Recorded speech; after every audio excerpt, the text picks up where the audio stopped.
അന്താരാഷ്ട്ര നഴ്സസ് വാരാഘോഷം കാസർഗോഡ് ജില്ലയിൽ ആരംഭിച്ചു. മെയ് 5 മുതൽ 12 വരെയാണ് വിവിധ പരിപാടികളോടെ ജില്ലയിൽ വാരാഘോഷം നടക്കുന്നത്. അന്താരാഷ്ട്ര നഴ്സസ് വാരാഘോഷം കാസർഗോഡ് ജില്ലയിൽ ആരംഭിച്ചു. മെയ് 5 മുതൽ 12 വരെയാണ് വിവിധ പരിപാടികളോടെ നഴ്സസ് വാരാഘോഷം നടക്കുന്നത്. അമ്മയും കുഞ്ഞും ആശുപത്രിയിൽ ജില്ലാ നഴ്സിംഗ് ഓഫീസർ മിനി ജോസഫ് പതാക ഉയർത്തിയതോടുകൂടി പരിപാടികൾക്ക് തുടക്കം കുറിച്ചു. വാരാഘോഷം ദേശീയ ആരോഗ്യ ദൌത്യം കോൺഫറൻസ് ഹാളിൽ ജില്ലാ മെഡിക്കൽ ഓഫീസർ ബി സന്തോഷ് ഉദ്ഘാടനം ചെയ്തു. അതുമായിട്ട് നമ്മൾ എത്രത്തോളം നമ്മൾ അതുമായിട്ട് ബാലൻസ് ചെയ്യാൻ പറ്റുന്നതിൽ ഡിപ്പെൻഡ് ചെയ്യും. ഇല്ലെങ്കിൽ എന്നും സ്ട്രഗിൾ തന്നെയായിരിക്കും. അതിൽ കുറേ ഒരു 50% പാർട്ട് നമ്മുടെ കോൺഫിഡൻസും നമ്മുടെ നോളജും നമ്മുടെ എക്സ്പീരിയൻസും ഒക്കെ ഷെയർ ചെയ്യും. 50%.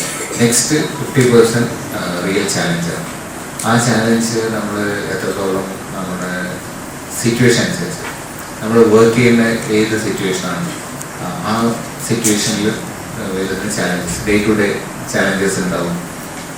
കുറേയൊന്നും നമ്മുടെ പാർട്ടായിരിക്കില്ല. നമ്മുടെ പാട്ടൊക്കെ നമുക്ക് മോഡിഫൈ ചെയ്യാനൊക്കെ പറ്റും.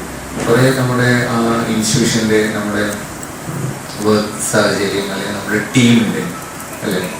അമ്മയും കുഞ്ഞും ആശുപത്രി നഴ്സിംഗ് സൂപ്രണ്ട് എ ലത അധ്യക്ഷത വഹിച്ചു. Government school of nursing principal CP K Jayaprakash nurses ദിന സന്ദേശം നൽകി. കാഞ്ഞങ്ങാട് ജില്ലാ ആശുപത്രി superintendent MP Jeeja, nursing superintendent C Lalithambika, public health nursing supervisor Stella Joseph എന്നിവർ സംസാരിച്ചു. ജില്ലാ നഴ്സിംഗ് ഓഫീസർ മിനി ജോസഫ് സ്വാഗതവും senior nursing officer Bini Raveendran നന്ദിയും പറഞ്ഞു. തുടർന്ന് കാഷ്വാലിറ്റി എമർജൻസി മാനേജ്മെന്റ് എന്ന വിഷയത്തിൽ കാസർഗോഡ് ഗവൺമെന്റ് നഴ്സിംഗ് കോളേജിലെ assistant professor VP Dileep class എടുത്തു. വൈകുന്നേരം വിളംബര ജാഥ കാഞ്ഞങ്ങാട് ടൗണിൽ വെച്ച് നടന്നു. വിവിധ സ്ഥാപനങ്ങളിലെ നഴ്സുമാരും നഴ്സിംഗ് വിദ്യാർത്ഥികളും പബ്ലിക് ഹെൽത്ത് നഴ്സുമാരും പങ്കെടുത്തു. News bureau, Kanhangad.